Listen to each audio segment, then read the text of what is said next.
नहीं खाए तो मेवा नहीं मिसरी मलाई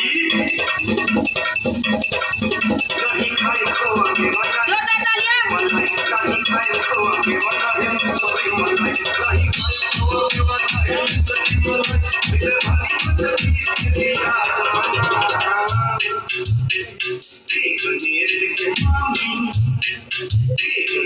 के मम्मी बस बाहर भाई की याद